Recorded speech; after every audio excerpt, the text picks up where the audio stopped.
Hello and welcome to Eddie's Wall.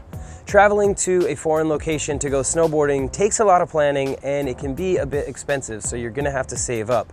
But if you're able to make it happen, it will be one of the best experiences of your life. Now, the planet is a pretty big place and there's a lot of snow to be ridden, so where do you go? I tracked down a couple of pro snowboarders to ask them, what is your favorite foreign location to go snowboarding? Japan. Japan. Japan. Japan. Japan, just super cool culture, so different from North America, and then obviously just the most insane powder. Japan. The snow is great and the terrain is awesome and it's just always an adventure. Japan. Beautiful mountains and crazy weird cities. Weird people, good people. Japan's the shit.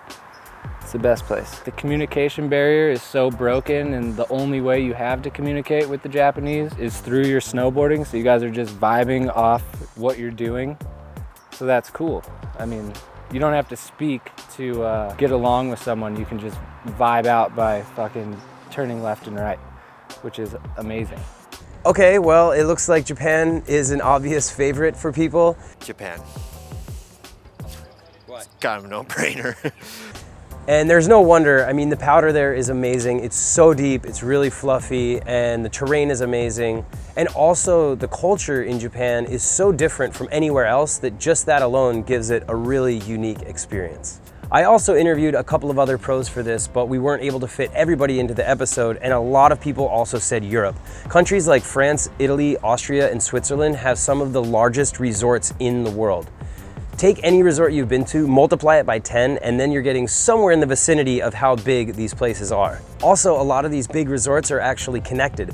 So you can be riding in France and snowboard down the backside of a mountain and end up in Switzerland. And then you can snowboard all through Switzerland, take a chairlift up and drop down the backside and end up in Italy. You have to snowboard with your passport on you, which is a pretty crazy experience. Also in Europe, they have something called après-ski. And this is where around 2 or 3 p.m. in all the lodges throughout the mountain, on the sun decks and inside, people just start partying and raging like there's no tomorrow. Everyone's still just in all their snowboarding gear. It is one of the most fun experiences you could ever imagine. Plus, you have the best baguettes, cheese, and wine on the planet, which is another reason that makes European snowboarding unforgettable. With that said, there are obviously tons of other amazing places to go snowboarding on this planet, but at least now you know that Japan and Europe are pretty high on the list for most people.